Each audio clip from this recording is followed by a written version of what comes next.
One.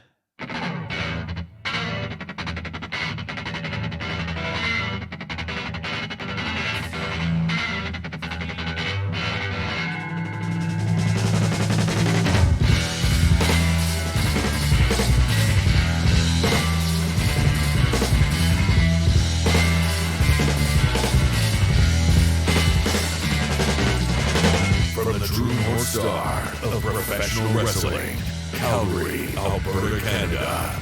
This is Wrestling is for Losers, a podcast that's not fake, it's predetermined.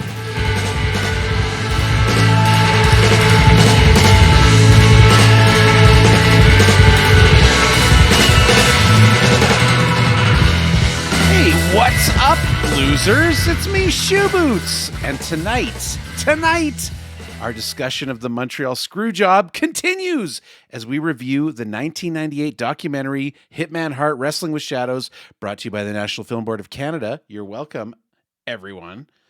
Plus, the Tuesday Night War is over, or at least the battle. The war has maybe just begun, but we're going to talk about it. We're going to talk about all the crazy stops that both companies pulled, as well as all the weekly wrestling news. So it's a big week for wrestling. I got to be honest, I watched a ton of wrestling this week, and I'm a little blurred in my mind. I've brought up reviews of some of the shows to remind myself what happened, but we'll get into that. Before we get into that, though, let's introduce our co-hosts. First, he is known for the second best co-host self-intros on the show. It's Texas Crazy Horse, everybody. You meant to say Coltrane because I'm the best. Look, I am not going to waste time with this intro because there's so much to talk about. What I will tell you is the Dallas Cowboys are playing and they're winning. But if we start to lose, I might get very aggressive and we might have to demonetize this episode. So let's hope that doesn't happen. The Dallas Cowboys? Oh, and you got to throw that yeet out there. Right. Now, isn't Dallas Cowboys like popular for people from the 1980s? Isn't that the thing there? That's when they were good? Yeah. The 90s. Oh, okay. Right. But not so much in the 2023. Hey, you leave my Cowboys alone. All right. Okay? Not so much in this century. Okay, got it. You can talk about my wife. You can talk about my kids. You don't talk about my Cowboys. How about them Cowboys? Fair enough. All right.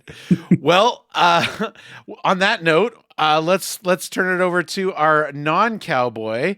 It is our main man from Hollywood. He hasn't watched wrestling in 30 years. I almost went into the cliche Hollywood intro that he detests, but I'm going to resist. It's Coltrane, everybody.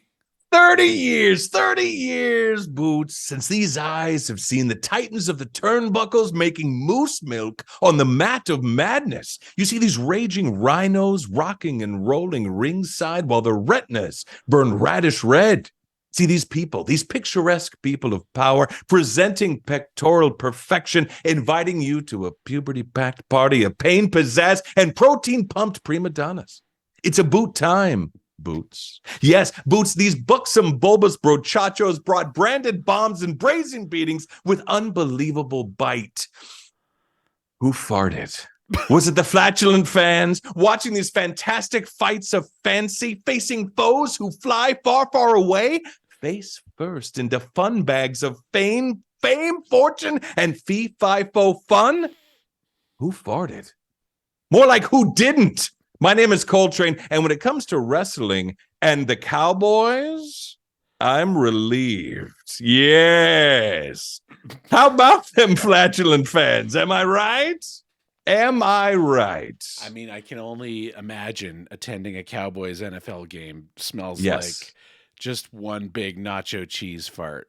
That's all it is. That's pretty much all in all the time. You're about to get the nuts. Is it an open roof stadium? Is it covered? Or let's hope. It's either or. It's whatever they decide because Cowboys were money. So we have both. So wait, is there someone that's like, woo, oh man, whoa, open the roof. Time to open the roof. Cowboy Stadium. Wife is giving me Cowboys update. That's right. It's the Dallas dump, they call it. When they're dropping the Dallas dump. All right, big news, guys. Yeah. The game's over. Cowboys won. Yeah. All right. Woo! All right, that was a good show. We can go home. We're saved. Next time on the Dallas Cowboys podcast. That's right. All right. Well, Woo! We lucked out there. speaking of which, all right. I did not watch any football this week, American or Canadian. I'm sure you guys are all really interested boy. on where the Saskatchewan Roughriders are at this year.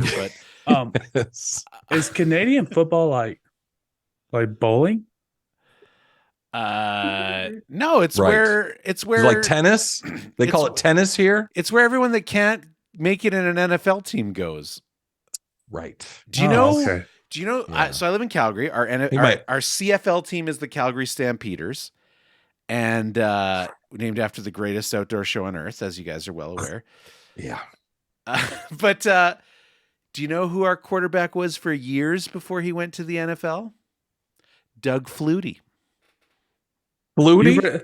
You're bringing up a reference that's 30 years old, 40 years least. old. It still You're- counts. You're giving Tex crap about the Dallas Cowboys in the night. You're bringing up Doug Flutie? Doug Flutie. And do you want to know who else played for the Calgary Stampeders? Who? Dwayne Johnson, better known as The Rock. Never heard of What? him. Never heard He of him. tried he No. tried to make it in football. He didn't have what it took to get into the NFL. He got as far as the CFL. He played briefly for the Calgary Stampeders. You're kidding. It's And true. they- Rock You can played look for it up. Canada? And there's another guy that played for the Stampeders. I can't remember his name, but I sold him my Jetta. And I'm not even joking. Such a Canadian car, by the way. Unbelievable. Check I- out my Jetta. I had this That's old Jetta insane. that I was selling, and it was a piece Ugh. of junk. It was like what do you call the status when it's like been totaled before? Canadian It's called rebuilt. Like if a car's been totaled, it's rebuilt status. I don't know if that's an American thing, but up here you have to like label it as that. You can't sell it otherwise. Anyways, I sold this car for $500 to a guy playing for the Calgary Stampeders. He came up and he was like, look, I'm probably only going to be here one season. Like he was kind of like barely making the team. Right. And I need a car for the season. And I'm Ooh. just looking for a cheap car. And I said, well, she's been good to me for 2 years. I don't know if she'll be good to you, but it's $500. And Wow. I sold it. Go get that Jetta. He was good to go. And it was- 500 Canadian. It was a red Jetta, which is the Stamp's color. So done deal. Wow. You're right. And in the chat, it's called salvage over here in salvage. the US. Okay. Salvage. Yes, exactly. Exactly. Thank you, Satirical 92. Oh, she was a beaut, though. Unbelievable. By the way, Calgary Stampeders, that should be the Saskatchewan Stampeders. You need to start with the same letter. They got it all wrong. Dude, Should be like the Calgary Cougars does- or something. I That don't want does to get sound nice. I don't want to get too deep into the lore of the CFL, but you should know that for a long time, of the like 8 teams in the CFL, 2 of them were called the Rough Riders. They even had the same name. There was the Saskatchewan Rough Riders, and I believe it was the Ottawa Rough Riders. Canada. And at one point, they said, okay, this is ridiculous. We have 2 teams called Rough Riders. It's not even a popular sports name. And it's like, right. and so I don't know how they decided, but Ottawa did change their name. There's something else now. I think they're called the Red Blacks. Oh, Ooh, it's even worse. I don't even know if you can have that name nowadays. Ooh, Red Blacks. Yeah. What kind of a name is that? Well, that's their colors, and that's what they chose. I don't know. Wow, boy, Yeah. the CFL, they got a lot of work. I to can do. see I how mean, that, considering, I could see how that's a problematic name. Yeah, no, that is not Canada is not the true North Star of professional football. You know what I'm saying? That's rough. I mean, they're also Edmonton, our rival city. They recently changed their name because for years they were called the Eskimos, and that is no longer in fashion. That Right. name is At least it started with an E, but yes. so they changed their name to the Edmonton Elk because the plural for elk is elk. So they are the Edmonton Elk. Not the Elks. No, there's no elks isn't a word. There's no Elks. It's the like Edmonton Elks. Elk is the plural for elk, just like moose is the plural for moose. Right, right. The Missouri Meese are playing on Saturday. Wow. The Edmonton Elk. Yeah. Oof. So, anyways, you guys got to get up here and take in a CFL game. No, Can't no, wait. I Season think we're tickets are okay. cheap, I'm sure. They're dirt cheap. Dirt cheap. Well, that's good. Cowboy games are not dirt cheap. They are not. So I might be able to. I probably can afford to go to Canada, watch that game, come back, and still be under Cowboy prices. You probably can. Exactly right. I think it's flag football up there, actually, in Canada. It's just kind of flag football. They got the flags on the sides. Dude, You know, I know there's differences. I couldn't even tell Yeah. you what they are. I do not watch football at all. Sure. That's fair. I've been to one CFL game in my life, and I was like, I did not need to come back to this. And like, Right. by the way, like, I don't know if you noticed this CFL, but the majority of all your stadiums are outdoor stadiums. Maybe don't have your season in the winter in Canada. Yeah. True. Point. But hey, you got to support your elk. You got to support your elk. Yeah. You got to get out there. Support your elk. Craziness. Edmonton, what are you doing? What are you doing? What are you doing? All right. Well, Let's talk about a real sport. yeah, we'll talk about the Winnipeg Blue The Bombers real next week. Let's talk about wrestling. Yes. Because sports are way more fun when they're predetermined. All right. What? Guys, this week was crazy. I know there was a lot of wrestling on TV, and I watched. I got to tell you, it's a blur. I didn't get to Collision. Unfortunately, this is. I want to talk about this, but Collision's ratings have not been great, and they were never expected to be. It's a Saturday night show. I would guess the vast majority of people watch this show on demand. But I will say, like, it is the one show that just doesn't make the cut when I don't have time because it's like Saturday night. I don't know. Yeah. Well, you're going to raves. You got the glow sticks. Oh, You know what yeah. I mean? That you're at the foam parties on Saturday nights. Well, most You CFL know- games are on Saturdays, so No, that's true. You know, it's almost like I said this would happen a couple months ago. But what do I know? yeah. Tell me about it. Once you know a again, lot. once again, I was right, and I want to show you why I was right later on when I talk about what I watched. Okay. Ooh. Well, I didn't see Collision. I wish I did because I've been loving. To me, the MVP of wrestling right now is Christian Cage, and I've been loving that he's been getting the spotlight. I just can't get enough of Christian Cage. yes. With or without Adam Copeland, he's like kind of a cherry on top. But even if he never came to AEW, I just love what they're doing with this character.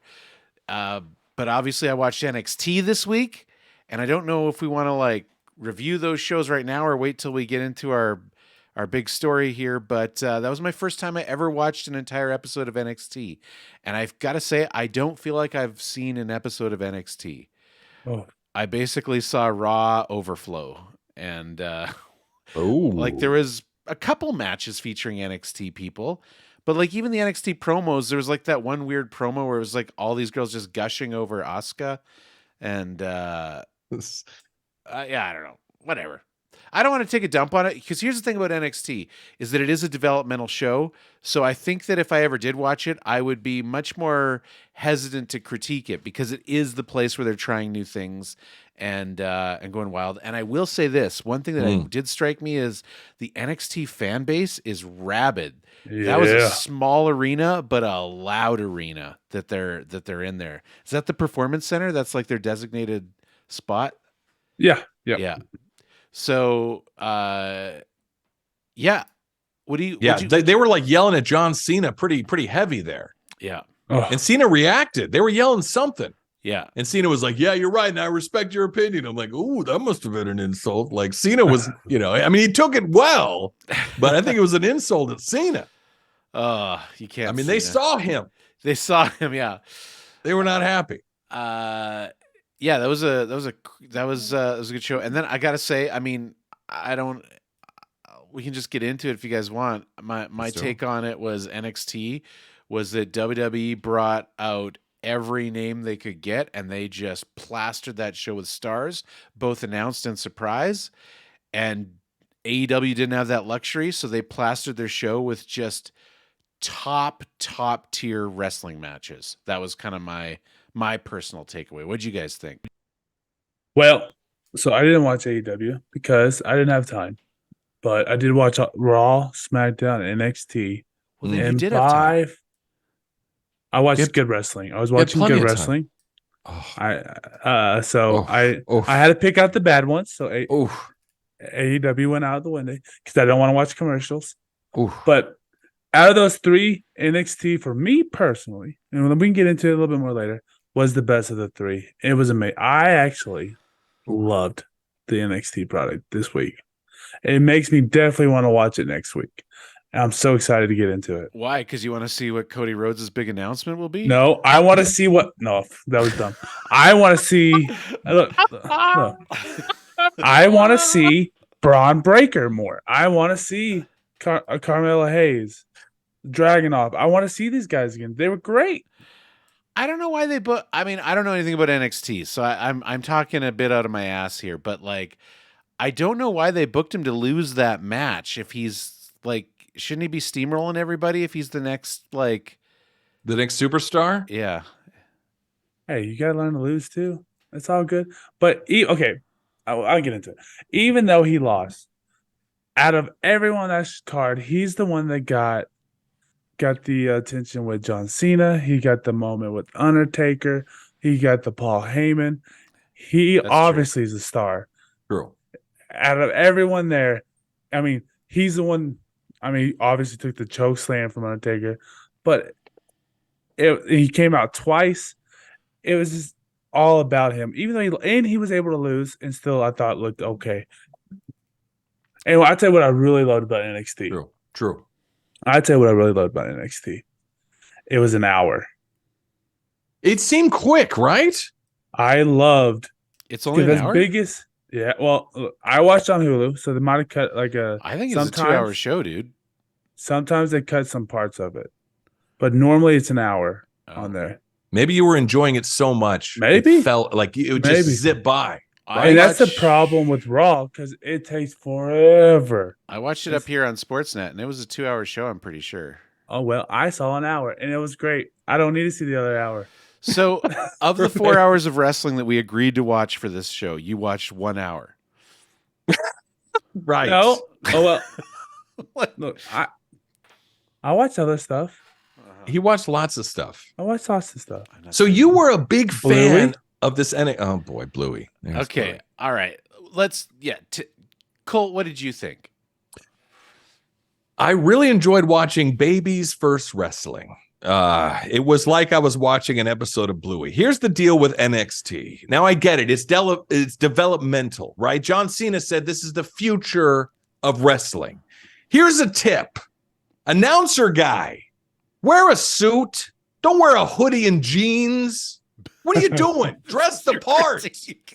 I'm sorry. This is like, I know this is so random and no one cares. He's wearing a hoodie and jeans. He's wearing he's like an advertisement for the Gap. You got to dress for the job you want.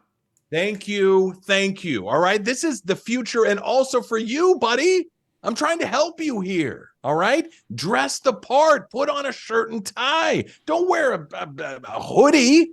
Ridiculous. Okay. So anyway, so besides that, I would say that Braun Breaker absolutely going to be the next champion. Is he related to anybody?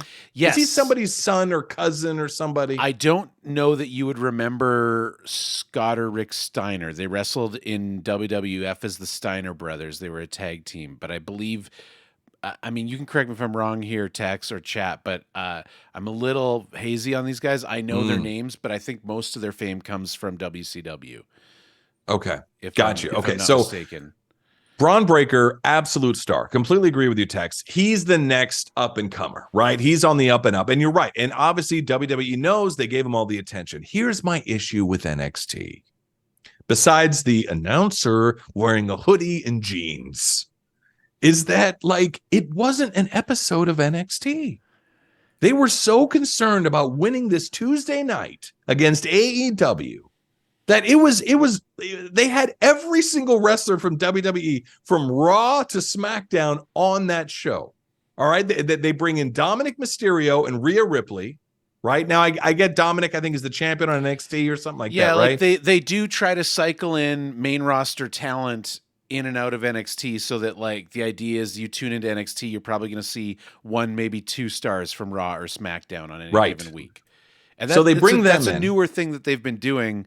To Interestingly, try and beef it up. Yeah, ever since they're up for TV rights for NXT this year, they've started doing that. They might, I don't know if that's a coincidence or not, but because they're trying to probably boost their numbers. Probably. They bring in John Cena like twice, 2 or 3 times. They bring in Undertaker, right? Huge. And then they bring in LA Knight as the guest referee, along with Cody Rhodes as the guest manager. I'm sorry, that's not NXT. That was not NXT. So I get it. They're trying to win this ratings thing. And I had the choice as a viewer. Am I watching AEW or am I watching NXT? I'm going to tell you what, boys. On that night, when I was faced with that decision, I watched AEW. Yes, I did. AEW. And you want to know why? Because AEW are the good guys. Now, I know everyone hates Tony Khan, right? I don't know why. But he's not a Vince McMahon, but there seems to be a lot of hate towards Tony Khan. I watched AEW live to count for the ratings, and I know I can feel the hate coming through the camera from everyone right now. Not me. I watched it live to count for the ratings, and then I watched NXT on the replay, right? But I did watch both. So I don't know if maybe me watching the replay counted, but it's just I wanted to watch NXT because I wanted to see what it was, right? Obviously, smaller stadium, the crowd's totally into it. I thought the camera was a little mid. It looked a little kind of bootleg and all that stuff. I get it, but I thought AEW was absolutely the superior show, but I understand NXT's on its way up, but I didn't get to see NXT. And that's the only thing. I feel like WWE cheated. They were so concerned with winning the night in ratings that they cheated, which I would say for WWE and all you WWE fans out there, Texas, who are saying AEW is bootleg, they're second rate, no one cares about AEW. Well, WWE sure seemed to care. They brought out their top tier talent to try and win the night. For somebody that always says, oh, they're second, I'm not saying you, I'm saying WWE in general, oh, they're second tier. Well, they sure seemed to care that night, because that was their top tier guys trying to steal the ratings from AEW. Look.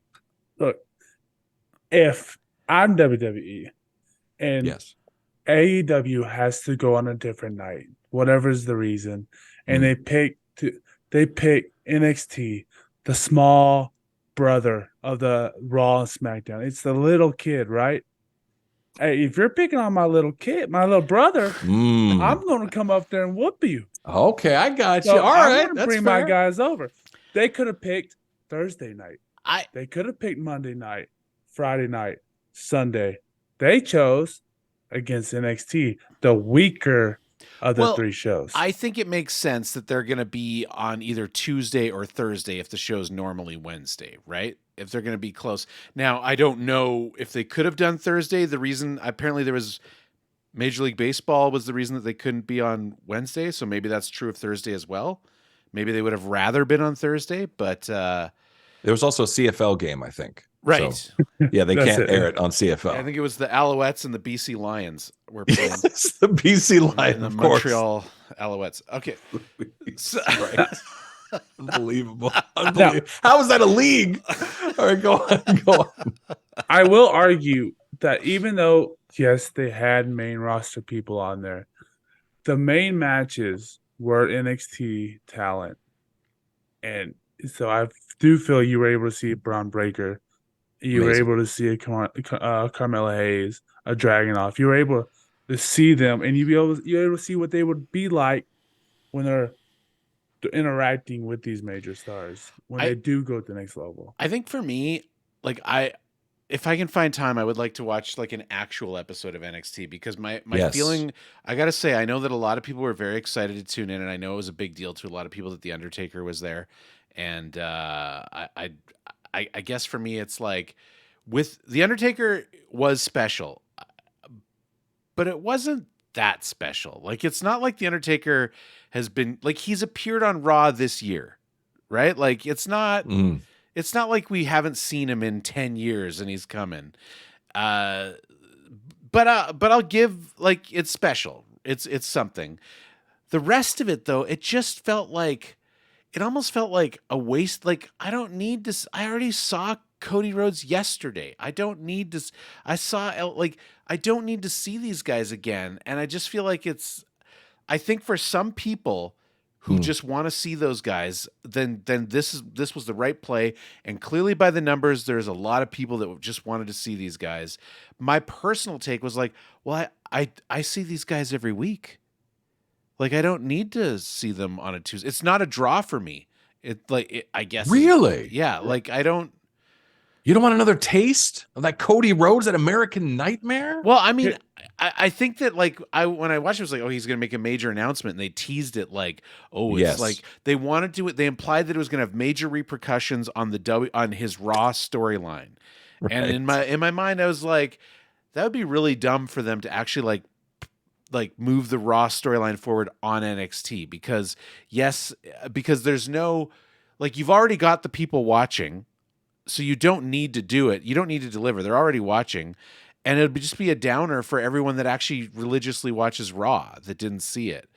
And turns out I should have taken that thought and formed it into a prediction because it turned out that WWE felt the same way too. They teased it like it was going to move his story forward, but it was just a very NXT-centric announcement that to me seemed not big at all. But maybe to NXT fans it did. So maybe, I don't know. But Tex, did it shake the rafters? No, his announcement. I obviously, like I told y'all told us we don't watch NXT that much at all. So no, it didn't make a big deal to me. So, but it's something like, okay, maybe if this is a big deal, maybe I do want to tune in and see why it's a big announcement. But I will say this, you brought up the point. I wish it would have just been regular NXT. Well, guess what, you wouldn't have watched it. If it was just a regular night, you would have just watched AEW and forgot all about NXT. Right, but I didn't tune in because I wanted to see it. I tuned in because we said we were going to watch it. But we said we're going to watch it because of these big stars here. I know, but I didn't like... It was a head-to-head. Like, I feel like if I didn't have a podcast that talked about wrestling, I wouldn't have watched it. You wouldn't have seen LA Knight as a referee? Yeah. No, yeah. I gotta say, like, honestly, I mean, to talk a little bit about LA Knight, I feel like he's been kind of flat the last few weeks until this last Friday. He knocked it out of the park this last Friday. But I gotta say, good. Like, prior to that, I haven't been wild about LA Knight in a couple months, maybe. So I didn't really care that he was there as a ref, which, by the way, means he's not cutting promos. Like, it's not his whole thing is he's a fine wrestler, but he's not. He's not going to be like Bryan Danielson, legendary wrestler. So I'm there to see him cut a promo, but he's a ref. And if we're going to I don't want to critique it because it is a developmental show, but I think LA Knight is not developmental talent, so it's fair game. What were they thinking booking him to fall for like stupid referee moves, like being distracted by Rhea Ripley? Like, that's for refs. Like, refs are the foil for that. Like, he's supposed to be LA Knight. He is he is going to be fighting Roman Reigns for the world title like next month. And kudos to him because he stepped toe to toe with Roman Reigns and looked damn good doing it on Friday. But which not everyone can do. So that's good on him. But like, yeah, it was just like this weird booking decision. Almost like you know what it felt like? It felt like they weren't planning on doing it, and then at the last minute, they're like, "We need to add LA Knight to this," because they would have advertised it if they. All right. Let me show 2 reasons why you're wrong. First of all, if Rhea Ripley is next to you, you're going to look at her. She's stunning. She is. So I understand it. I would have done the same thing. Oh, second of all, okay, go ahead. It's building story because he falls for these stupid moves, right? So when he fights Roman and he falls for the same stupid moves, we saw it coming. Foreshadow. I mean, maybe, done. But he did redeem himself with the ref. If you want to, I'm just saying, there's better ways to distract him, right? Like, it's not a binary choice of like, is he distracted or isn't he? Rhea Ripley could have slammed the Money in the Bank briefcase on his head or something, right? Like, knocked him out. She's done stuff like that before. There's lots of options that you could do that doesn't make LA Knight look like the dumb ref. That's all I'm saying. Sound like a hater. Now, one thing I got to say about NXT that I really did enjoy is that it kind of reminded me in a way of like college basketball, meaning like you're seeing this young talent. And I can understand, like, there's a part of me that wants to watch NXT next week when it's a regular show, because I get the idea of you're rooting for these wrestlers. You want to see them succeed. You can see their talent. You see them on the mic. You see them in the ring. And then to see them explode into WWE, into Raw, into SmackDown. It's like a college basketball player. Then you see them go up into the NBA and they become superstars, right? So I kind of get that. Like you're kind of rooting, like this is your guy. You know what I mean? And then he's on his way up. So I get the excitement of NXT. I get it. Yeah. I mean, I hope that I'm not coming off as hating on NXT. I'm just dubious about the choice to pad it with main roster talent. Wouldn't have been a much better feather in their cap if they could have beat AEW without that. And maybe they could have. I don't know. Like NXT is hot right now. But I agree. And that's what I was saying earlier, was that they were clearly didn't have the confidence, WWE and NXT, and that's why they padded it. They were so scared of AEW. This organization that they keep trashing is nothing, but it seemed, well, they must be pretty scared. Like that was the point I was making earlier. Yeah. They didn't just say, "Here, NXT, we're not worried about AEW. Here's our regular show. Boom, we're going to kill it."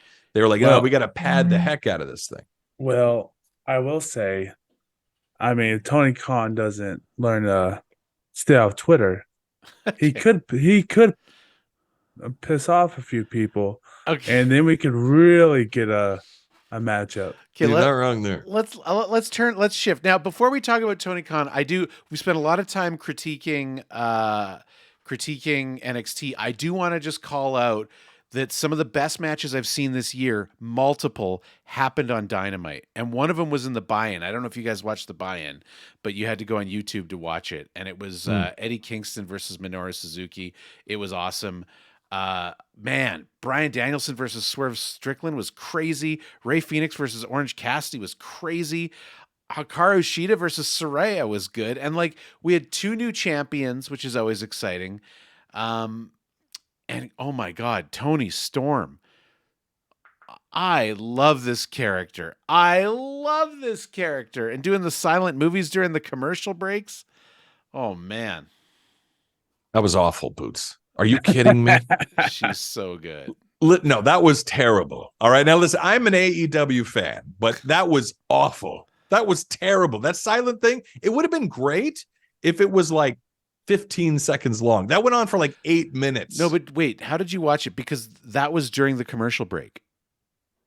All I saw was, in fact, I even wrote this down in all caps. What are they thinking? The Tony Storm silent event was not good. Lover's Lament, bad. Okay, those only happened during picture-in-picture commercial breaks.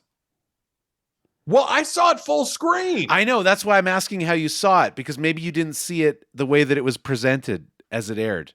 Okay, hold on a minute. So you're defending it because it was picture-in-picture, so therefore it's not as bad? No, I'm just saying that, like, if you're going to have a picture-in-picture, right, you can either fill it with part of a match, or you could try something a little fun. That's terrible. Right. Well, I loved it. I saw it full screen, and I guess that would make sense because it is a silent movie. Yeah. So if it's picture-in-picture, right, it's just her running around in black and white for like 8 to 9 minutes. Well, I thought it was terrible. And I'm sorry, the Orange Cassidy Rey Fenix match, awful. What? Bore. I'm getting over Orange Cassidy. I'm telling you, I'm getting over. It's no longer freshly squeezed. This orange juice is rotting. It's starting to rot. Get him, Colt. There's nothing freshly squeezed about this anymore. I'm starting to get tired of Orange Cassidy. I'm sorry. It's the same shtick, but this time he doesn't pull the belt out of his bag. He just gives the little thumbs up on the music. Well, he will now. He will now. I know. Oh, Orange Cassidy. I don't know. I'm over it. I used to love Orange Cassidy. How much did you? But it's just the same stuff, man. He's not fresh to me anymore. It's rotting oranges. I did not like the next strong segment with Adam Cole. Thought that was terrible. I think those are getting a bit much. I agree with you.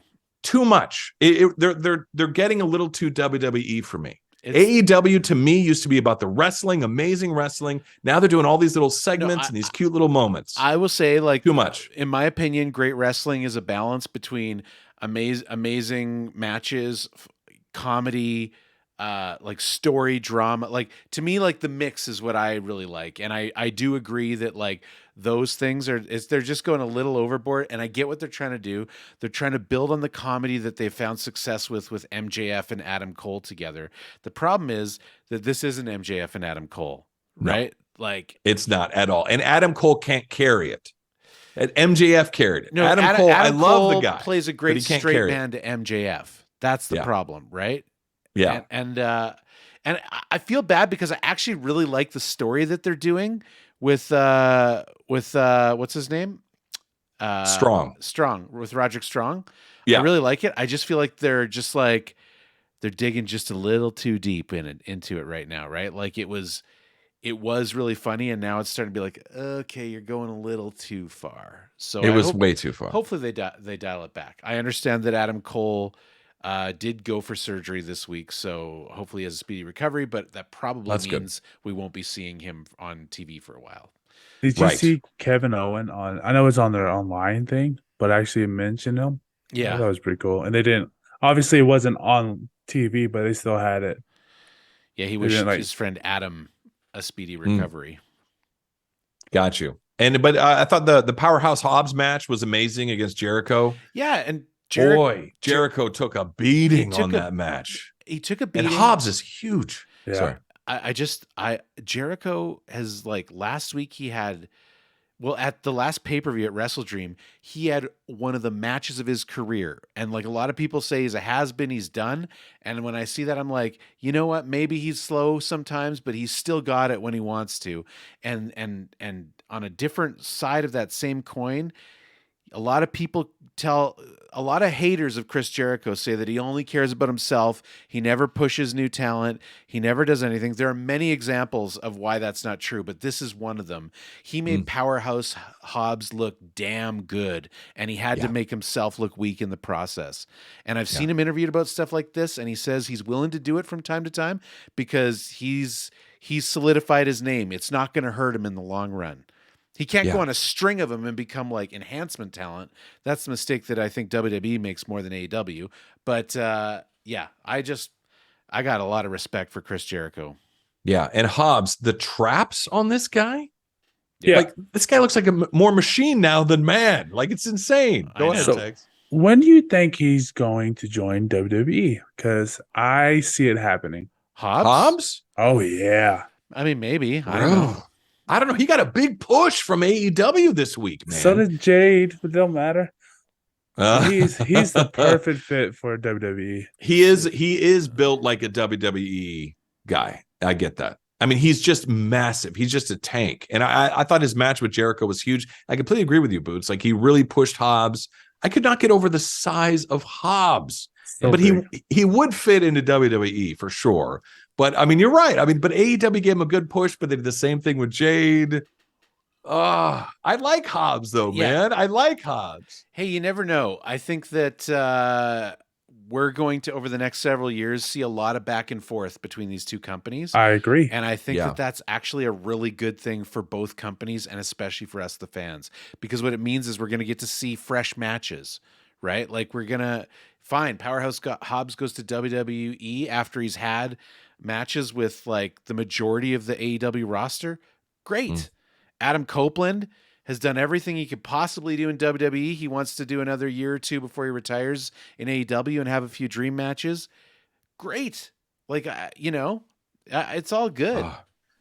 It's true. But like, I think about like the way they're pushing Hobbs, and I hope Powerhouse Hobbs just gets bigger and bigger. Like Hobbs versus MJF.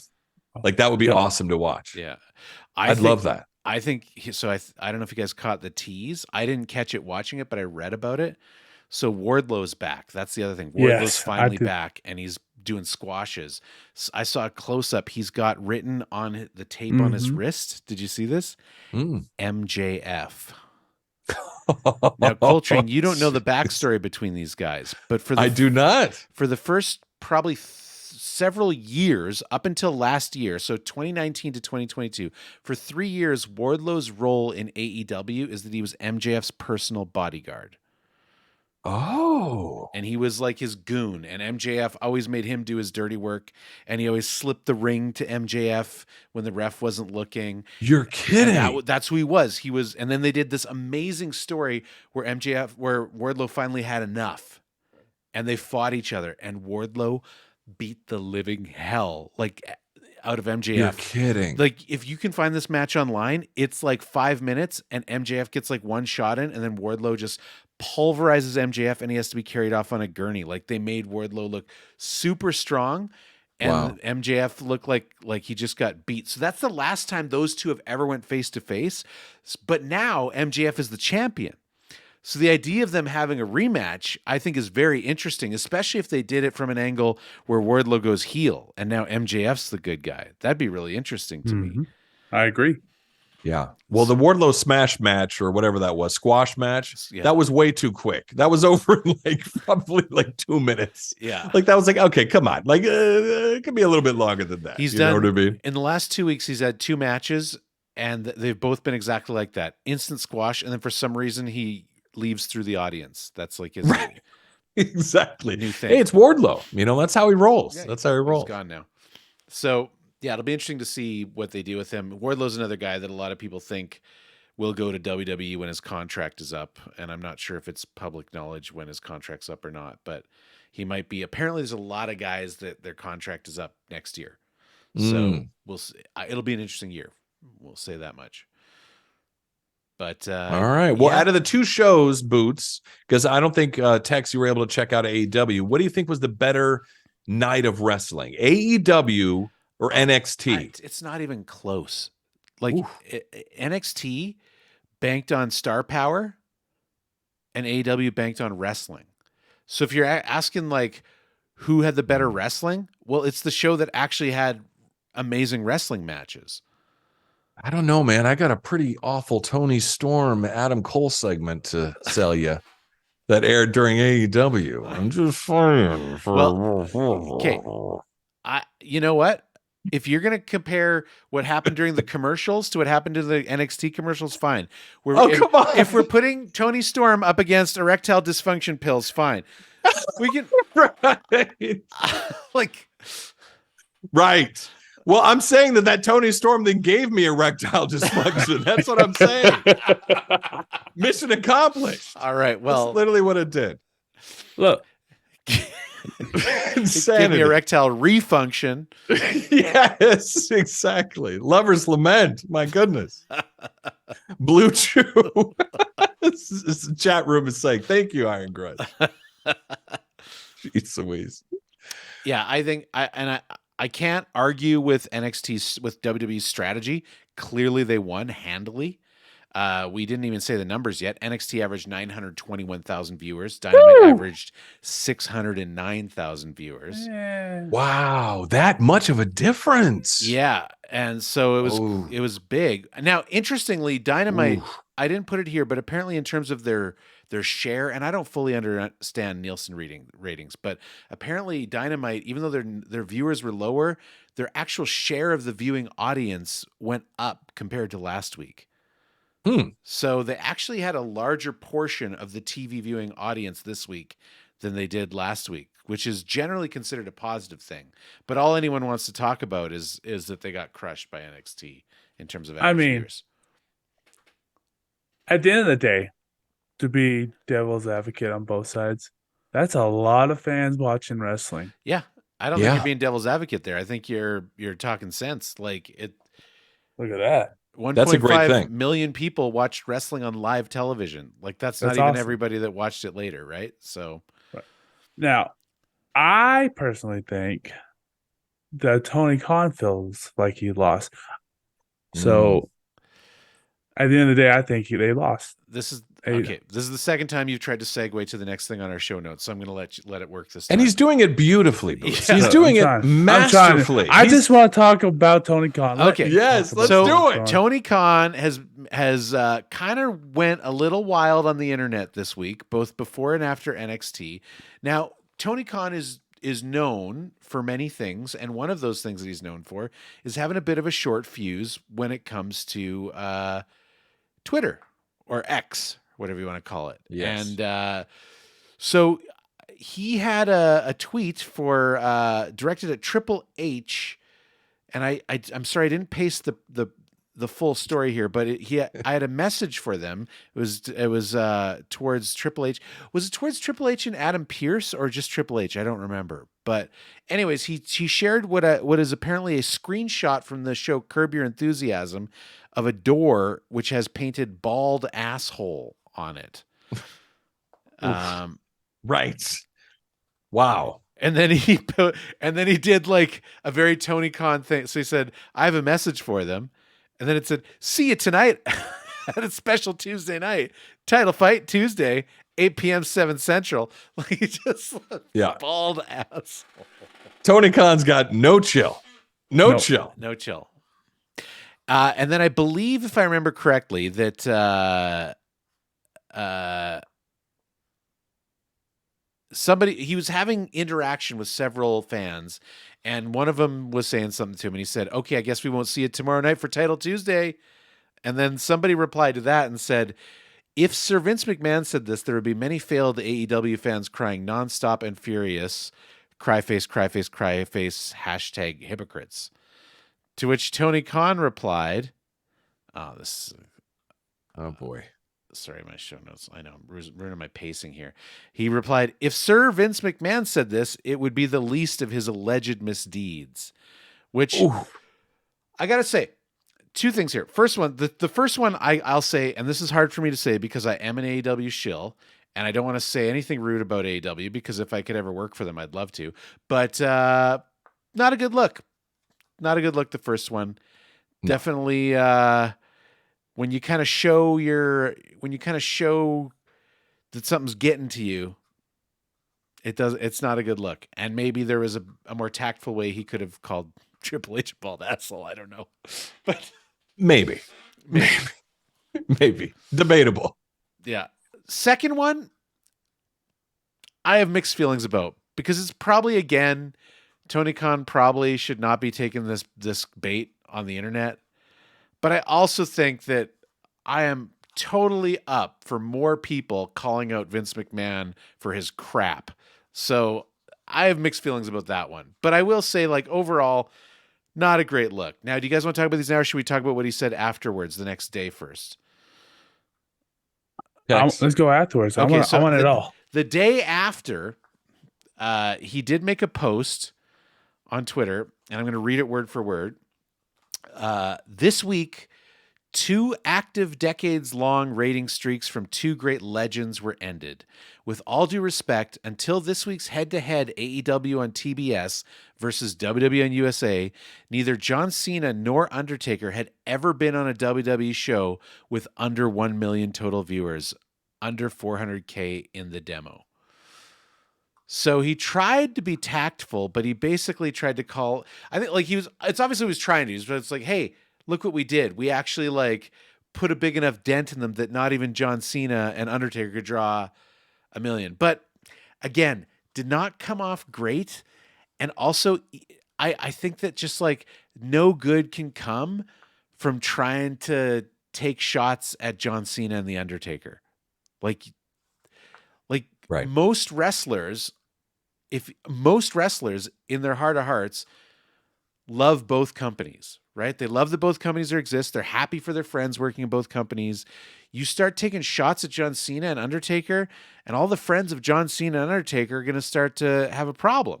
So I just not a good look, and I haven't checked if there's been anything since. Tex, you've been dying to talk about this. What are your thoughts? Get him, Tex. Get him. Tony Khan is a big baby. Oh! And you got a big baby leading your company, which is ultimately going to destroy AEW. They need to get someone else in there. Okay, Eric Bischoff.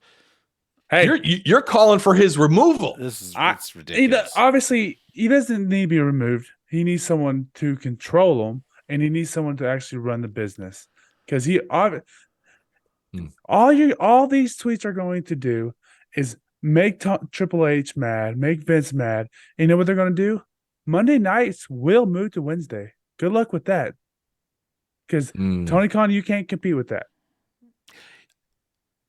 Also, if also Mm. he could have just went, hey, what was it? 1.5 million people watch wrestling this day. Congratulations in WWE. We both killed it. We both do amazing things, but he took I the child's way out. I totally agree with that. I think that would have been great, and I think it frankly would have been on brand for AEW to say that. But Yeah. it's no secret that for at least a year and a half now, Tony Khan has had a deep personal vendetta against WWE, and I think that this just really got the better of him. What do you think, Colt? Well, let me ask you this. So you had said a second ago, like Tex was like, they should have just said, hey, great job all around, blah, blah, blah, right? And then Shoe Boots replied, well, this is kind of how AEW has been. So here's my question. Does Tony Khan usually play the peacekeeper, the nice guy? Is this not typical behavior for Tony Khan? Is this new for him? I don't want to say this is like never happened before, but it is rare. Is how I would put it. To go this hardcore. So here's what's interesting. Now again, please correct me, okay? Please correct me, because again, I'm brand new to all this. I don't know the history of Tony Khan. I don't know the history of AEW, how he's behaved in the past. So what it seems like to me is he always plays the nice guy, right? He's always like, hey, blah, blah, blah. And maybe this is just what's developing in my head. WWE's like insulting AEW all the time, and they are. Like I've seen it. Triple H and everybody. The Bootleg Network and second. Michael Cole takes shots at them. One of their announcers, he takes shots at them all the time, and I don't know. All the time, right? So here's what's interesting. Tony usually takes the high road, right? WD it takes the low road. The minute Tony Khan takes the low road, and everyone's like, "Whoa, Tony Khan! Oh my gosh, Tony, come on! You got to take the high road here." But doesn't he usually do that? Isn't he usually the takes the high road here? The minute he takes the low and everyone freaks out at Tony Khan, oh, what an a-hole, blah, blah, blah, I can't believe this. That's the problem with being Johnny High Road, though, right? It's a house of cards that can fall down at any point. I disagree. He's been whining for a year now about tampering, about this, about WWE. The tampering thing was legit. But everyone does it. No. So that makes it okay? He doesn't do it. Tony Khan, I'm gonna let you know a secret. I guarantee. Look, I have put money on this. Your dad tampers all the time with the Jags. Everyone does it. Everyone does it business. I can't respond to that. I have no idea how the NFL works. I don't. But like he only knows the CFL within the realm of wrestling. How's the CFL? I don't know if Colt knows about this controversy. So last year. It came out that WWE was, even though like there's strict rules in wrestling contracts that if you are under contract with a company, you cannot even talk to another company about what you will do after your contract is over while you're under contract with them. So if Tony Khan wants to approach Rhea Ripley, he can't even tell her, we'd like to hire you when your contract's done right now. He can't. He can't talk business to her. If he runs into her in public, he can't say anything business to her. He can only talk to her once her contract is expired. That's the rule.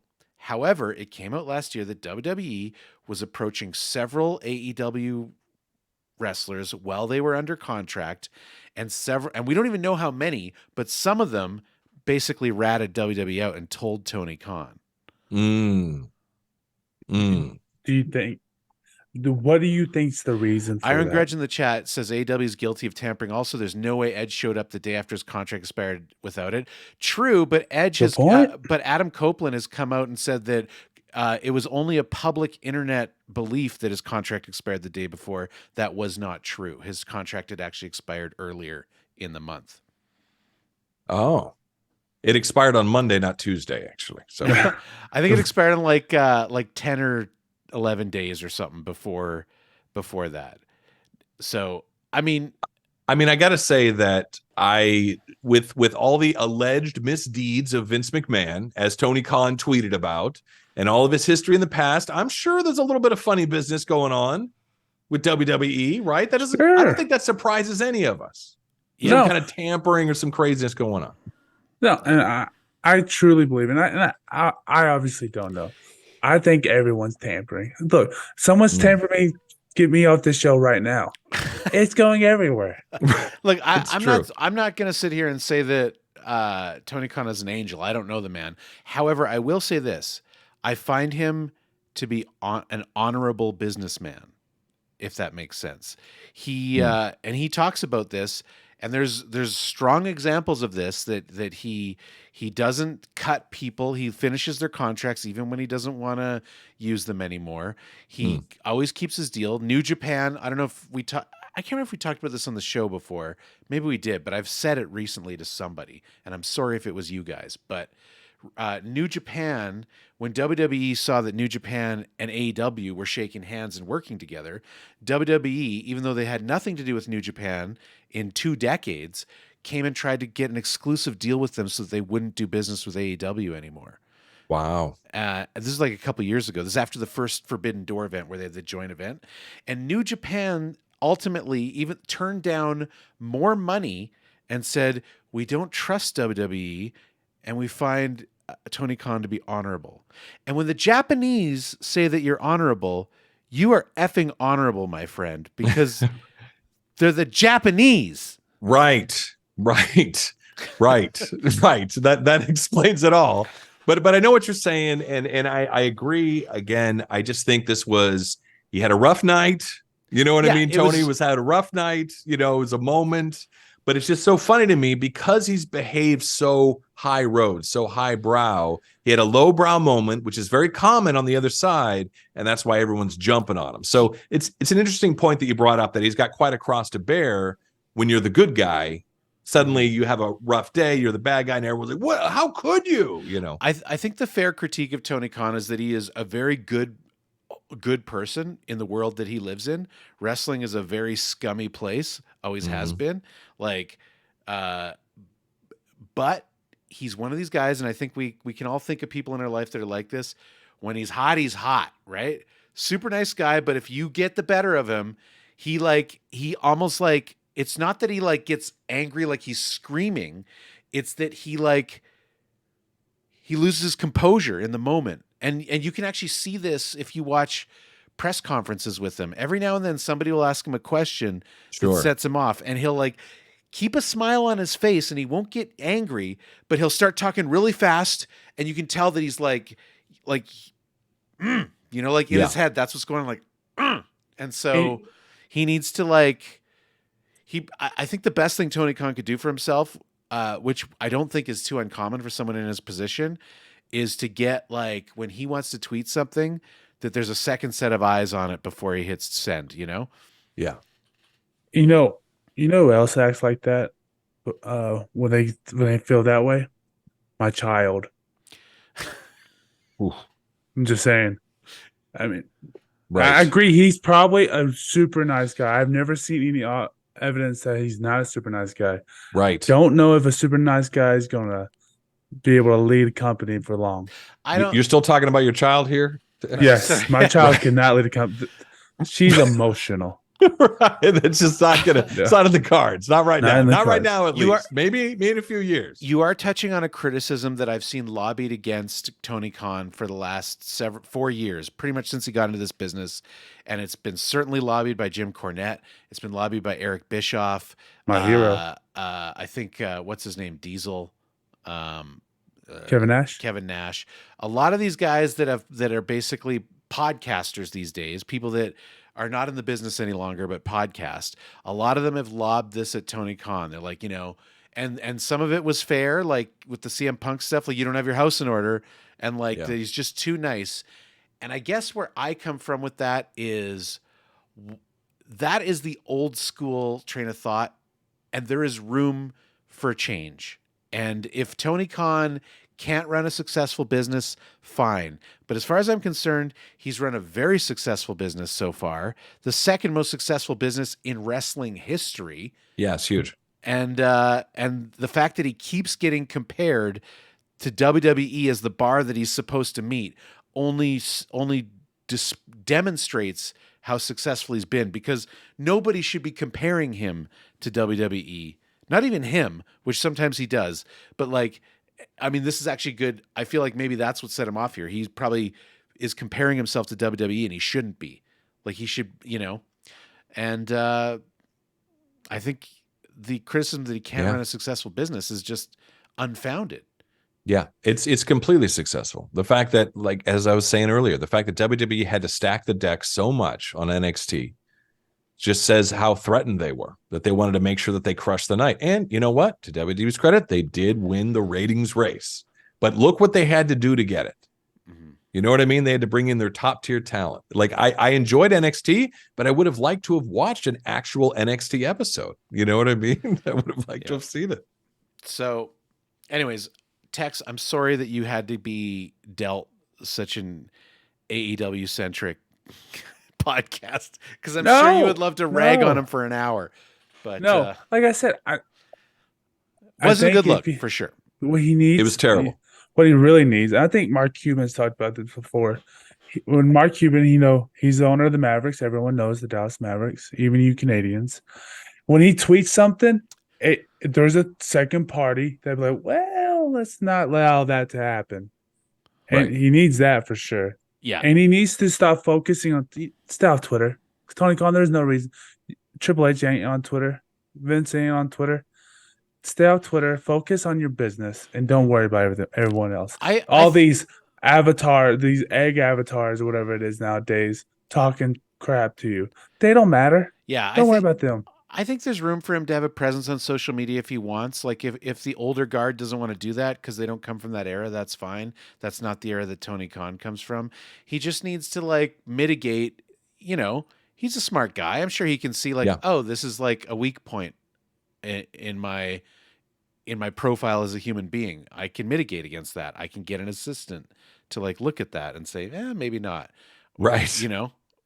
But it was just funny that his like quote apology, so to speak, the next day, you kind of was still doubling down a little bit. Like it wasn't quite like it was like, oh, Tony, Yeah. So, but yeah, yeah, not a good look. The bald a-hole stuff was a little too far. But then again, compared to what he's been dealing with, isn't that far? But I mean, it'll blow over, right? Like it'll blow over.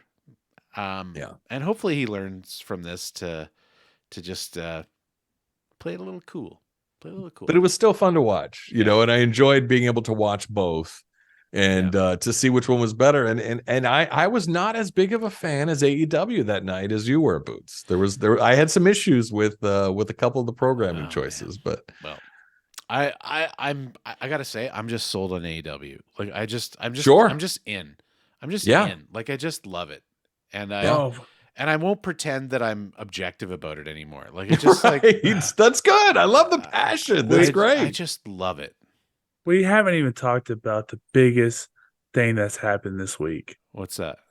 Last week I said Charlotte Flair and Jade Cargill should do WrestleMania, and they came face to face this week. They did.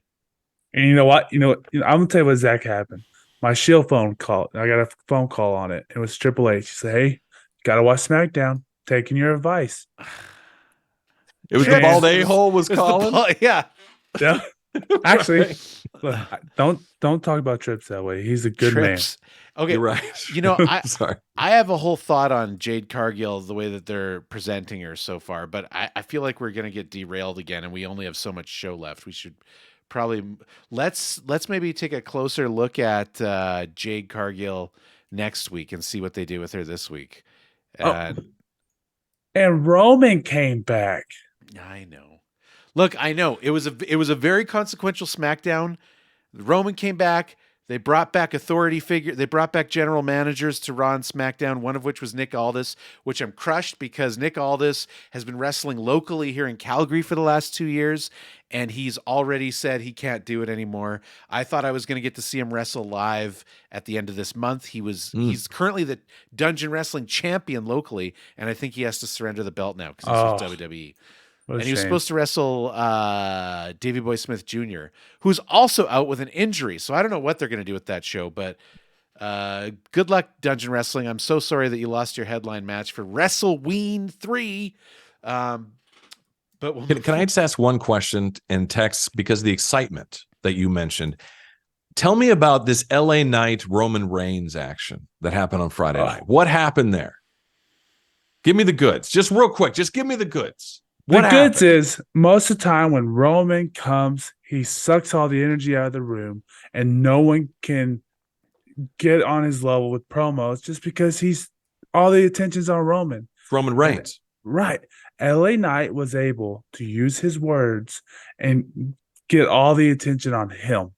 And it was No beautiful. It was a master work on promo. Yeah. And I tell you how good it was. This is all I want to say. John Cena was there as window dressing. Yeah. He didn't do nothing. No, and that's how good it was. LA Knight was in the ring with Roman Reigns, Paul Heyman, John Cena, Solo Sikoa, and Jimmy Uso, and all anybody cared about was LA Knight. And it wasn't just hype. Like it was like he was bringing it. What was his line? He's like, yeah, you're the champion, right? Yeah, like Right. you're the tribal chief, right? Yeah. That's awesome. Well, you know what you are to me right now? You're in my way.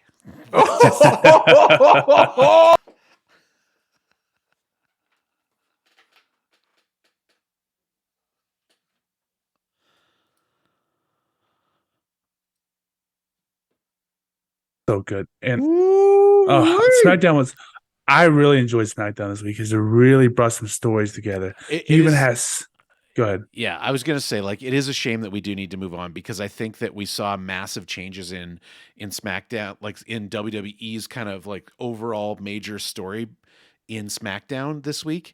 And is it a coincidence that one of the big stories of this week was that Triple H is now once again in charge of WWE creative? Vince McMahon has been fully removed from giving input by his new boss, the CEO of TKO, Ari Emanuel. I mean, we don't know these things for sure. Wow. This is scuttlebutt, but like, I don't know, man. Anyway. And you guys are liking where this new story is going. Well, So far. WWE. We'll see where it goes, but Roman Reigns has been off TV for almost 2 months. So they've really Right. put him on the shelf for a while. And so he came back for the first time, which is like, I don't know, even me with all my critiques about how Cody Rhodes should have won the belt at WrestleMania 39, even I still get chills when Roman Reigns comes in and does the big head of the table entrance. Like, it's really well done. The music's well done. It's all just super well done. And for him to do his entrance for the first time in 2 months and then have LA Knight just own him was Wow. great. Great. Oh, So I mean, that's huge for LA Knight, man. yeah, and I mean, it sounds like LA Knight's going to wrestle him, and I think I hope they don't make LA Knight win. I don't think it's the right time for that, but LA Knight in a title match at probably Saudi Arabia, that's perfect. How did LA Knight look standing toe to toe against Roman? Did he look just as big? They're the same size. Oh, that's awesome. And he was That's wearing awesome. he wears these awesome sort of almost steampunkish circular like mirrored sunglasses that have like, and they just look so stupid, but they look so good on him. There's just something about him. And like, he did the perfect thing where he did the first half of the promo with them on, and then when he got serious, he took them off, you know? That's awesome. Yeah. Yeah. So yeah, we need to move on. I know there's other stories, but I think we're just going to move on or we're going to run out of time because folks, we have got to talk about the documentary Hitman Hart Wrestling with Shadows. If you're listening to this and you have not watched this documentary, I did actually link in the both the podcast and the YouTube description last week's episode where you can watch it for free on YouTube. The filmmaker has posted it. This is not a bootleg. The filmmaker has posted it himself. So if you do want to watch it before you listen to us talk about it, now's your chance. Unless if you're here live, we're not going to sit here for 90 minutes while you watch it. But otherwise, I got to say, man, now normally I throw these things to Colt first because I do like to get Colt's impression. But I just wanted to just say a little bit without getting too deep into the subject matter. I got hit in the feels so hard by watching it. I haven't seen this thing, I guess, in 25 years. I saw it when it was new. Wow. So it was like, you know how sometimes you watch something and you're like, I don't recognize this, but I know I've seen it. And then all of a sudden something happens at some point. You're like, oh, I do remember that. And then it sort of like starts to trickle back into your memory. I had one of those moments, but what I just loved about this is like, it opened with, they didn't really say it, but they did actually open with footage of Hitman Hart at the Calgary Stampede. Like, I think it was 96. They had the big pay-per-view event at the Calgary Stampede. So he's there, the promos, and just some of the really genuine behind the scenes moments that just were not available during that time. That's why it was so huge to see some of like these guys talking out of character for the first time ever in your life, that you saw like, oh, Mick Foley's just discussing his character Mankind. Bret Hart's talking about the Hitman character, right? He's just talking to Shawn Michaels. Like they're just like Right. it's crazy. So it was really cool, and it was awesome to see the footage of the Hart House. And it was really cool to see the dungeon segment, because I'm sure I've mentioned on the show I have wrestled in the dungeon. That's my claim to fame. Very nice. But few can say that because it doesn't exist anymore.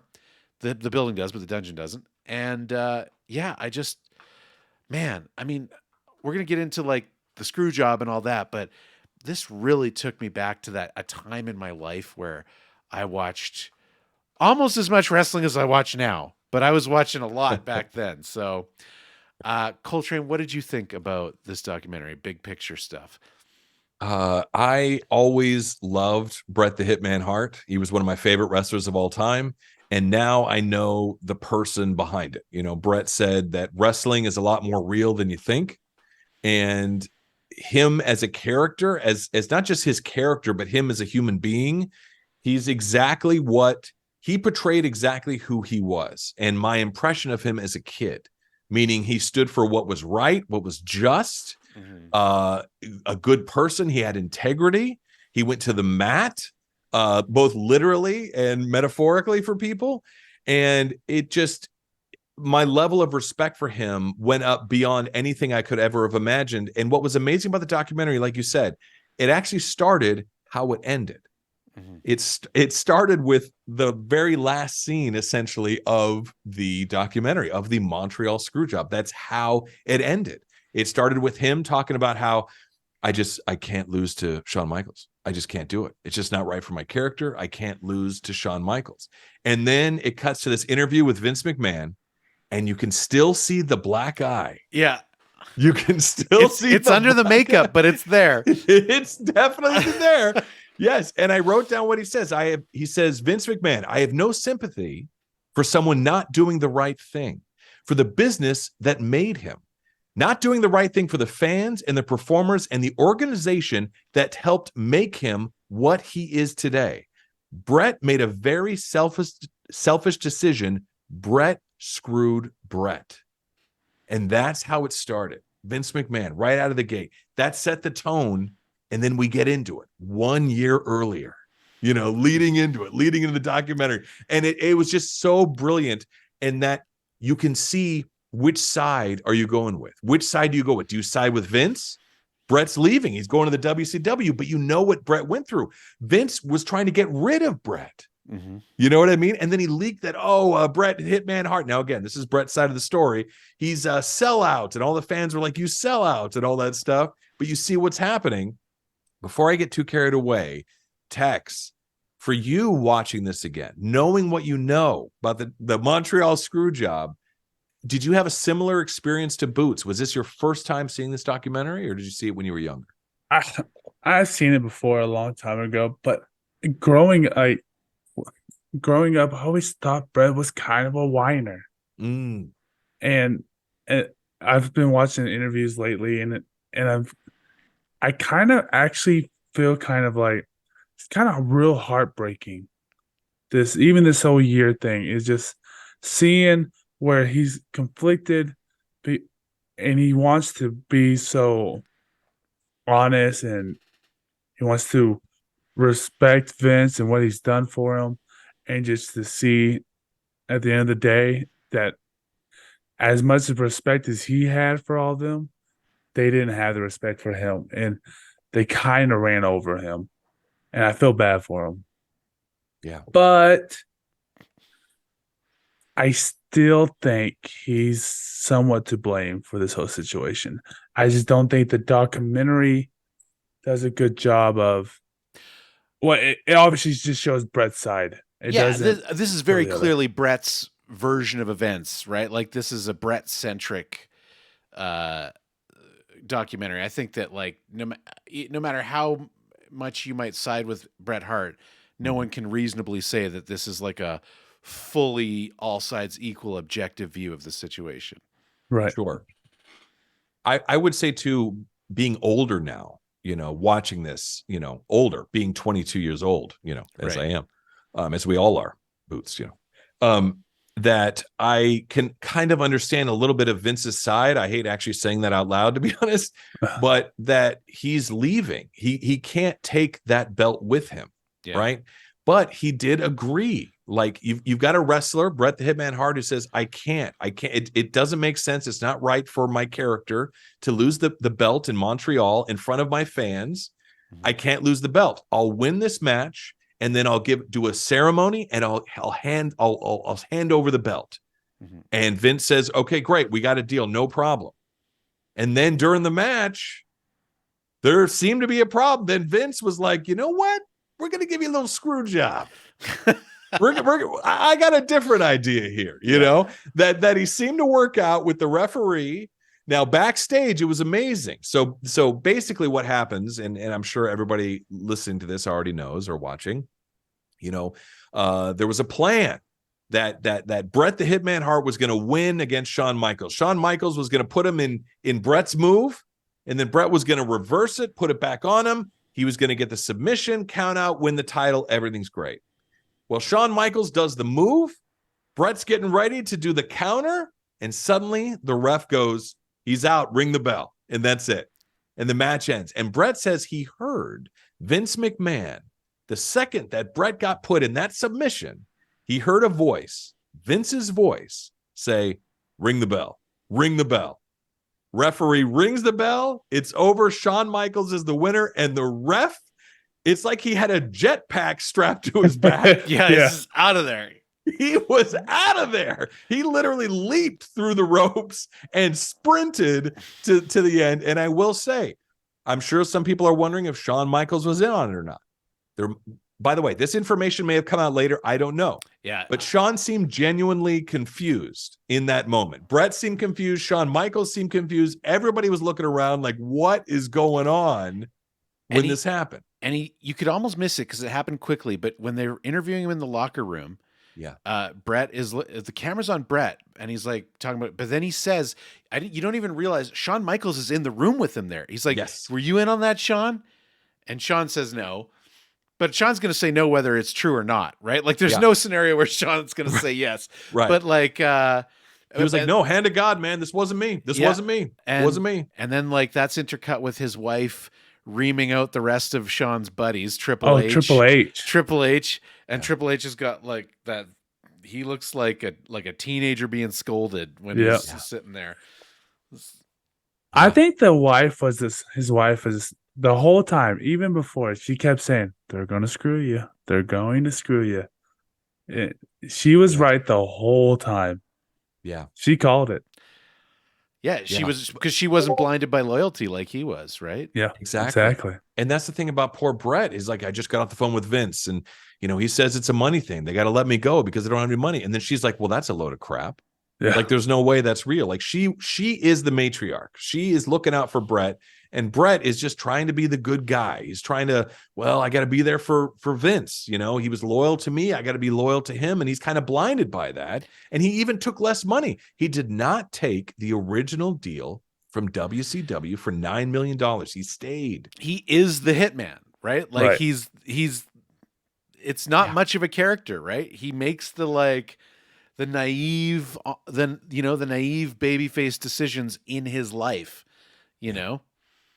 So I don't think they said it was a 20-year contract, but if I remember correctly, it's $1 million a year for 20 years.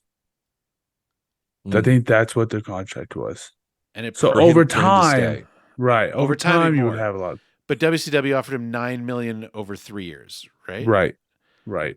Which is like, it's enough money to be like, oh, I'm going to get in and do 3 years, and then I'm just retired, right? Like, $9 million invested is bank for the rest of your life. And he's what, 43 at this time? Yeah, he's older, I think. Well, it's not that old. Come on. Well, for us 23-year-olds, Yeah. that's old, Boots. I mean, come So on. I mean, but 3 years. I mean, if it was, I think it was 43. If so, makes him 46. That's a good time to hang it up for it to be not be Yeah, full like time anymore. he's clearly on the last leg of his career in his Right. 40s, right? So Yeah. Oh, he was built though. You see him at the gym. Jeez, it is Louise. interesting. Like a guy like Bret Hart, when you see him on TV, he doesn't come off as skinny, but he doesn't come off as one of these super built guys. But then when Mhm. you actually see him, you're like, oh my god, like this guy's huge. Like how big are these other guys? Yeah. He's pretty jacked. But I also thought it was amazing that WCW, they offer him that $10 million. He turns it down. He stays with Vince. His wife is like, what are you doing? But she's supportive of her husband, and she was just, I guarantee you, she was like, no. Well, footnote, they did divorce in 2002. Oh, no So- kidding. so Oh maybe, my gosh. I don't know. Wow. Well, there you go. But I- what I thought was amazing, and just real quick, is that when he went back to WCW, they were like, he's like, hey, is that offer still on? They're like, absolutely. Whatever it takes to get Bret Hart over here at WCW. And what's amazing to me is that when he first went to WCW, or when they first went to him, he was super hot. He was over like crazy, right? He was the hottest thing. It was Bret the Hitman Hart, huge. Mhm. Years later, he comes back. He's not as huge. Now Stone Cold Steve Austin is now the big, big name, right? Yeah. Bret isn't. He goes back to WCW and they still offer him the same offer. That's incredible. Yeah. They easily could have been like, well, I know we offered you 9, but now, you're not as hot as you were, Bret. They were like, absolutely. Whatever it takes to get you over here. I think that says a lot for the owner of WCW. Yeah. It was Ted Well, Turner. Ted Yeah, Turner. but it was Eric, right, doing all the business deals. I don't Eric know. Bischoff. I don't know who's making that call, but yeah, Eric Bischoff was managing WCW, but it was owned And- by Ted Turner. And they were throwing money at everybody. Yeah, they had already actually- bought out Hogan, Macho, like basically it was a who's dude. They had Mean Gene doing their commentary. They had Bobby Mhm. the Brain Heenan. They had Elizabeth. Like they had it was like, you ever wonder where all those folks went? They all went to WCW. It's like everybody from 5 years earlier on WWF. So Yeah. Yeah. And they were killing it. And one thing I liked about Bret in the interviews was he was talking about, and actually wrote down his quote. He says, I don't think there are any good guys anymore. People are sick of the good guys. And he noticed this during the Stone Cold Steve Austin era, especially in America, right? Mhm. Stone Cold is supposed to be the bad guy. He's supposed to be the heel, right? He's insulting, he's yelling, he's being, outrageous, but the crowd loves him. They're eating him up. He's got such charisma. They're like Stone Cold. And he was talking about how the audience was changing, how the audience didn't want a clear good guy anymore. They were leaning more now towards the gray, the more bad guys, now the good guy. Yeah. Stone Cold They want kind of the- brought that on. they want the anti-hero. The anti-hero. Thank you. Exactly. The Yeah. anti-hero that can use AOL. Yes. So do you guys think with Stone Cold, is he the birth of the anti-hero? Was he the first? I don't know if he's the first, but he's certainly the Elvis, right? Like he made it Right. He made it big. Wow, that was deep. Shoot. I like that. He's the Elvis. That's great. Yeah, Elvis Wow. didn't invent rock and roll, but he's the king of it. Right. I mean- that's true. How many shoot Yes. and Cole? You don't have to answer this. How many times have you had a boss you just wanted to throw a pea pan in his head against his head or put him in a stunner? How many times you want to do that? Stone Cold was the guy to do it. Right. Yeah. He did what we all wanted to do. We all want to flip off our bosses. Well, no, Double That's my right current- in the not my face. current boss. Yeah. Not your current. Yeah, right. Yes, exactly. And not mine. No, I have a fantastic boss. He's amazing. I've never been happier. But yes, I know what you're saying. Hypothetically, in some other Hypothetically, yeah. world, right? No, I have Yes. definitely had awful bosses, and it is a statistic that the number one reason most people quit their jobs is because of a bad boss. Yep. So, yeah, totally. Oh, I thought you were going to say because of Stone Cold Steve Because Austin. of Stone Cold Steve Austin. Yes, exactly. Uh, yeah. But it was fascinating. I thought it was an amazing documentary. I'm really interested to hear where it goes. I will say you're right. This was a Bret the Hitman Hart sided documentary, but watching it at the ripe old age of 23, I could see Vince's side of it a bit. That the other side. I mean, we can do. Let's make the Vince argument, right? Like, what's the Vince argument? The Vince argument, in my opinion, is look, this is a business. And and I have a competitor that is crushing me, and for reasons, the reasons that why I'm losing Bret to WCW, whether it's my choice or his choice or Ted Turner's choice, that's all irrelevant. The deal's done, and the only question that lays before me, the booker of WWF, is how am I going to maximize my company looking good while making his company look bad? And the obvious choice is to take your world champion that is about to be WCW property and have him lose the belt to one of your guys. Yeah. Right? Like, that's the Vince argument, right? And whether or not it's Shawn Michaels or someone else, you have every right as the booker to make the best decision for the story that you want to tell in that moment. And that any wrestler who knows the business knows you should do what the booker says. That's the Vince argument to me. I don't know if you guys have anything to add to that or. Yeah. The rule one in wrestling and other businesses too, you cannot go out as a champ. You can. How could they let their champ, their number one guy, go to WCW and just be like, oh, WCW has the best guy now? You can't allow that to happen. You got to lose the belt before. Yeah, and you're absolutely right. I don't even know if they talked about this on Dark Side of the Ring or not. This has happened. This scenario of a champion going to WCW has happened, and it did not go well for WWE. Yeah. So that's the Vince argument.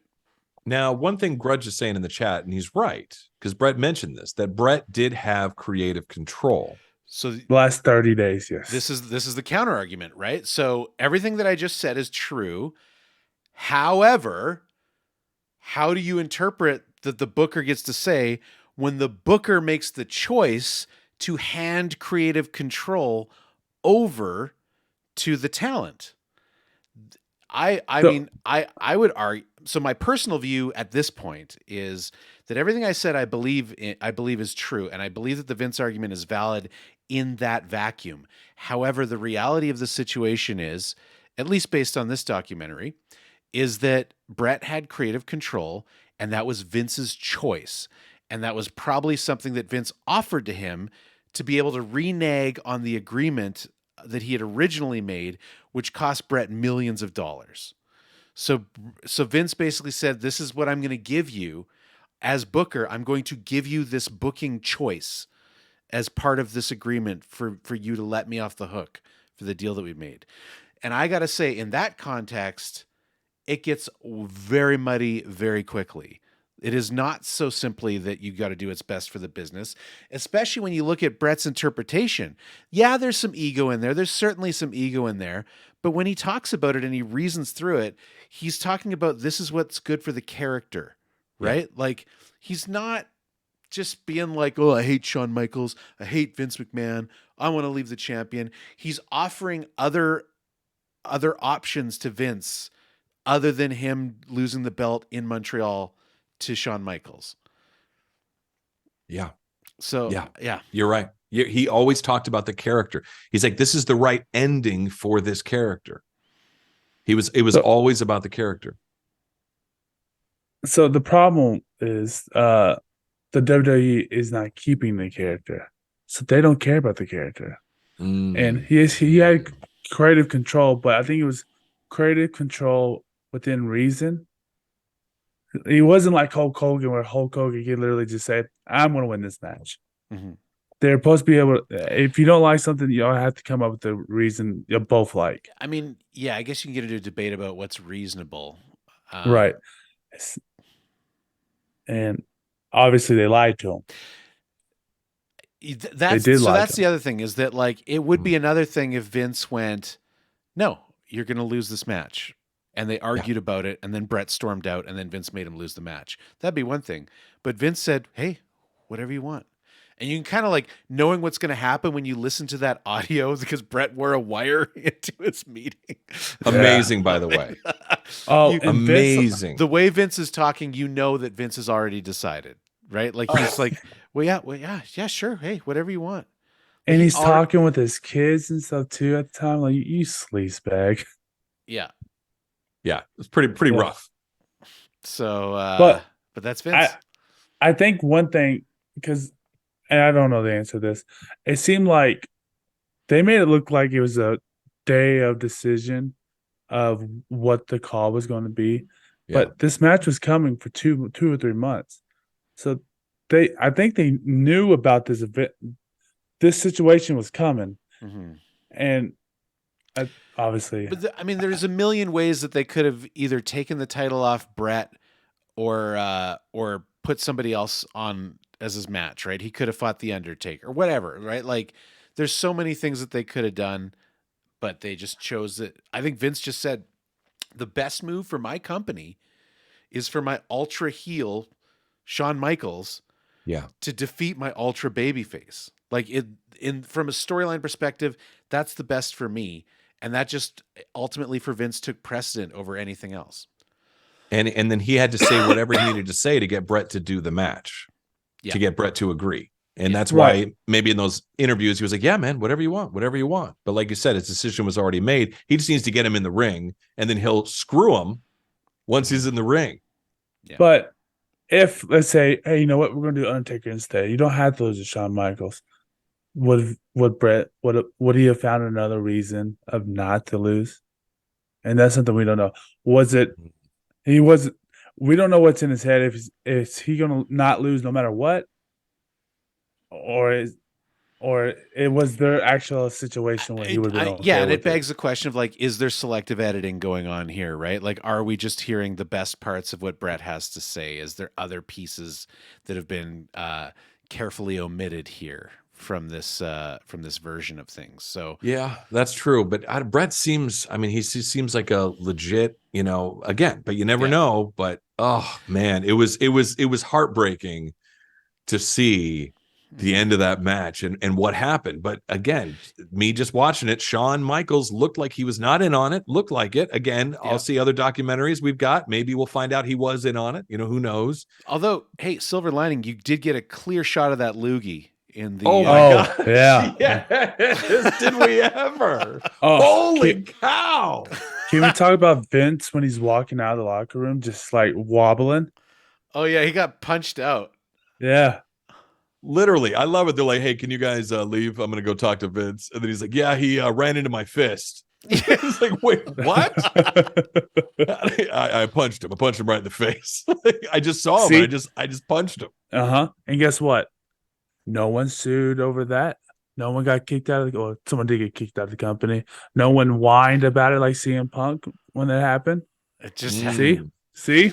Well, maybe Vince didn't because he knew he was in the wrong, and he's like, "Yeah, I deserve that." Yeah, just I think like that Kenny ultimately Omega knew he was in the wrong. It's Kenny Omega. No, Kenny Omega's never in the wrong. It would be interesting to see if this went to court because Brett ultimately is not going to be able to say he was justified in punching Vince out, but it would expose Vince for breaching his contract because Vince did agree to this match and gave him creative control. Like he could be sued for a lot of money for that if Brett wanted to. But it's not Brett's I don't style. know. It's because they're reasonable within reason that might. Yes. However, because Vince agreed to it, that changes things. You got a good point. It is on camera. Like if Vince said no and Brett said yes, then the court would have to argue. These lawyers have to argue about what's a reasonable wrestling booking decision, which would have been very entertaining. Lawyer. Yeah, you'd think so. Hey, but the fact that Vince agreed to it, I think would kill any legal argument as to whether or not it was reasonable because Vince agreed to it. But then Vince would blame that it was the referee that did this, not Vince. If he wanted to blame the referee and they bring in Earl Hebner there. And it was the ref. He talks about that. He says, Hebner, he promised me he wouldn't let anything happen. Yeah. and you're like, Yeah. oh man, you're about to get screwed. Oh, I know. Ugh. It just Yeah. breaks your heart. And I didn't know what was going to happen going into it. You guys did. I was in shock. Yeah. Just like the audience. I was like, what? Because I just have heard it, the screw job, and I never knew. I thought the screw job was Shawn Michaels on the Canadian flag. Oh, and in those, oof. I thought that was the Montreal screw job. In a way. Yeah. My gosh, that was unbelievable, Oh, that guy. man. That was at least 30 pumps, at least. Unbelievable. So I think, like, closing things out, I did have sort of an observation that I'm sure somebody's made this observation before, but I felt like I was clever in the moment that I thought of it myself. So we'll see if someone can. But I was watching the show and I realized, you know what the irony of the Montreal Screwjob is? Everybody got a great result. Bret Hart got screwed over, but his character was protected. Everyone clearly saw that he got screwed. He didn't lose clean to Shawn Michaels. He looked Yeah. strong coming out of that match. Shawn Michaels is solidified as this ultimate heel, which will set him up to face Stone Cold Steve Austin at the next WrestleMania.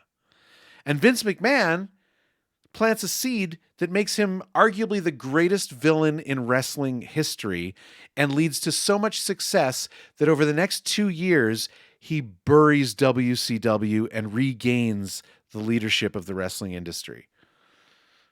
And Wow. Even Bret Earl Live- Hebner stays around for a long time as head referee of the WWF. Now, Even Bret- Hebner made out great. Bret Live told Triple H, what comes around goes around. And now look at him, head of the company. It worked out for him. Yeah, too. that did not. Yeah, things went great for Triple H. What came around did not go around for Triple H. No, I don't know. He was just called a bald a-hole. I don't know for a fact. That is true. That's not great. Yeah. This He is was just called actually- bald a-hole by Tony Khan. This is But actually he got I, his. He got his. I don't know if Triple H knew about it or not. I don't know. That's one I don't know about. Yeah. But that's a great point you make, though. I got to admit, Boots, that is actually an incredible point. That you're totally right. Bret was taken care of. Vince McMahon. That started the whole Vince McMahon. That's amazing, Shawn. I bow to you. That's incredible. That's a great point. That's a great point. It's so. I mean, Slash it's- bow. And I think. Mm. Yeah. Let's get some closing thoughts here, and then we'll end the episode. It's time to go. Wow. But all in all, I just really loved. Like, I loved the story of this documentary, and I loved the style of this documentary, and I loved that it showed just the inside of, like, what it was like to be a wrestler in the 90s at a time when, like, if you're young listening to this, it might not seem like a big deal, but, like, in the 90s, there's no social media. You don't get to see any of this stuff, right? Like, there's no out of character podcasts. Like, it's just so unprecedented to see this stuff. And just see Bret with his family and his kids running around, Amazing. horsing around with Sonny, who is about to spend the rest of her life in jail. That's a whole other Oh. story. There's a lot of wrestlers who passed away on this. It's just like, dang, they're all gone. Yeah. Yeah. I mean, his whole Hart Foundation's gone. Yeah. Wow. British Bulldog, Jim Neidhart, Owen Hart, Rick Rude, like, they're all. Rick Rude wasn't in the Hart Foundation, but every other member of the Hart Foundation faction has passed away. Crazy. It's Pillman- amazing Brian that we were Pillman, able to yep. watch them when we were younger because we're 23 now. It's amazing. Yeah. That, wow. Yeah. Right. I guess the only thing I didn't like about this documentary, which is not really its fault, is when it ended. It's like he joined WCW. In the back of my head, I'm like, okay, what that? Tell me more. Yeah, wanted I mean, more. my guess is that they just had no permission to film with WCW, so they really couldn't. I think he just joined WCW. I don't think they had time. It's just Yeah. like since the documentary's 30 years old, 40 years old, or whatever. Mm. It's like I want a documentary with that and the rest of it. Yeah, because I mean, Bret Hart's career in WCW does not go as great as he hoped. He does well, but Nope. He's not happy with his booking, and unfortunately, his career is cut short by a unfortunate injury. So it doesn't. It's not a happily ever after story for Bret. Although at the very least, he gets a pile of money out of the deal. I heard him. He actually Of the 3 million, whatever he's supposed to get, or the 9 million, I think he only got 900,000. I don't Really? He did, I mean, he did not make off that money. that'd be a piss off. I don't know if that's. We should look into that. If that's true, Brett that's on in the ropes, I think he's called, the YouTube channel. Inside the Ropes. Yeah, he Yeah. said he only made about 900,000. I've seen him Wow. talk a lot about how he got really screwed because WCW actually had a really bad insurance policy compared to WWF. Like if you got injured with WWF, you got way better taken care of financially than if you got injured in WCW. So Interesting. yeah. So when he got injured, he was in real trouble. He had some bills. I mean, like he's obviously not poor. Like he's not gonna, and he's Canadian, so it's not like his medical bills are gonna bankrupt him. But like he probably walked away feeling like I should have got a lot more money out of my career than I did. So Yeah. Wow. But still, I mean, a legend. Yeah. Right. An absolute legend in the industry, in the business, and even watching NXT, the intro, and this is also on SmackDown and everything. He's in the intro of WWE, then, now, forever. And there's Bret the Hitman Hart, walking out like he's still, and he's right there with Hogan, with Ultimate Warrior. He is one of those names that is in the Mount Rushmore, the Pantheon. You know what I mean? Yeah, I literally put him in my Mount Rushmore. Yeah. Yeah.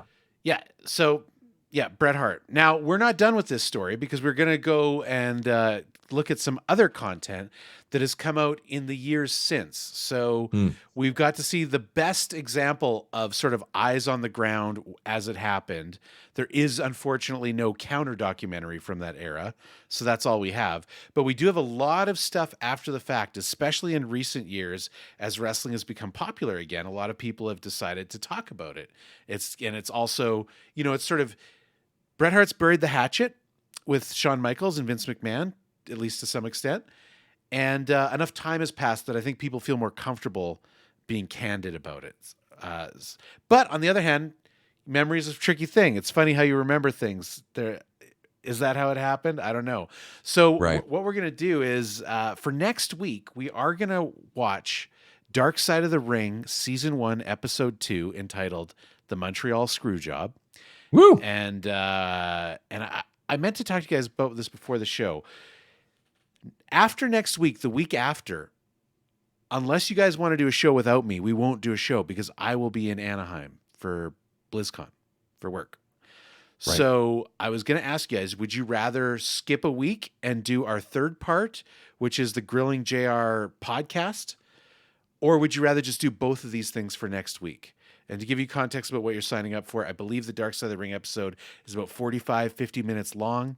And the Grill and JR episode is 90 minutes, but it is audio only. So, dude, I'm in like Flynn. Let's do it all. Let's do it all. I just want to get, because there's things we can't talk about with Colt here, Yeah. That was kind of my all on the table. I didn't want to push you either way, but that is kind of my feeling too. Is like, well, it's part that I don't want to spoil things for Colt, and it's part that I'm not 100% sure I remember it correctly.